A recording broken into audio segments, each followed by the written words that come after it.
Hi. അങ്ങനെ ഇന്ന് നമ്മുടെ പറമ്പിലെ പരിപാടിയെല്ലാം കഴിഞ്ഞിട്ടുണ്ട്. കൊണ്ടുപോകേണ്ട സാധനങ്ങൾ ബാക്കി വന്ന വളവും മൺവെട്ടിയും ബാഗൊക്കെ പാക്ക് ചെയ്തു. ഇന്ന് ഈ ഇത്രയും വാഴകളുടെ മൂട് ക്ലീൻ ചെയ്ത് ഇവർക്കെല്ലാവർക്കും വളമിടുന്ന പരിപാടിയായിരുന്നു.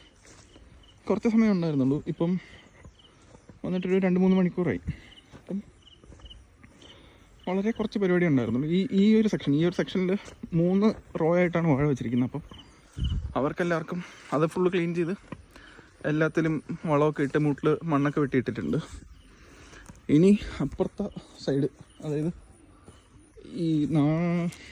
ഇതും അതും കൂടിയുണ്ട് പുതിയ വാഴ വെച്ച. അപ്പം ഈ പറമ്പും ആ പറമ്പും അവിടെയും കൂടി ഇനി വരുന്ന ദിവസങ്ങളിൽ ചെയ്യണം. ഇത് അത്യാവശ്യം നല്ല പണി ഉണ്ടായിരുന്നില്ല.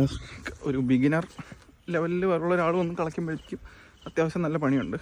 സ്ഥിരം ചെയ്യുന്ന ആൾക്കാരാണെങ്കിൽ അവർക്ക് കുറച്ചും കൂടി ഈസി ആയിട്ട്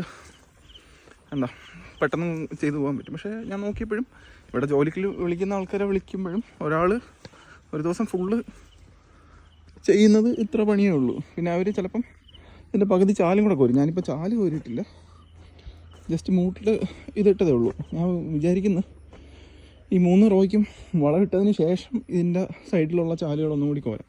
ഇടയ്ക്ക് ഒരു ദിവസം ഒരു മാസം മുന്നേ കോരി, അതായത് ലാസ്റ്റ് വളമിട്ടപ്പോഴത്തേക്കും കോരിയിട്ടുണ്ടായിരുന്നു. അപ്പം ഇനി ഇതും കൂടി കഴിഞ്ഞിട്ട് ഒന്നും കൂടി കോരാമെന്ന് വിചാരിക്കുന്നല്ല, അത് കോരിയേ പറ്റൂ. കാര്യം ചാല് കുറച്ചും കൂടി താക്കണം. ഇതിപ്പം ഒട്ടും താഴ്ചയില്ല, വെള്ളം കുറവ് മീൻസ് ബ്ലോക്ക് ചെയ്തിട്ടില്ല, എല്ലായിടത്തും താഴ്ച കുറവാണ്, അതായത് കുറച്ചേ ഉള്ളൂ. അപ്പം അതൊന്ന് ക്ലീൻ ചെയ്യണം. ഇതൊക്കെയായിരുന്നു അപ്പോൾ ഇന്നത്തെ ഇവിടുത്തെ പരിപാടി. ഇനി ബാക്കി പരിപാടികൾ നോക്കാം.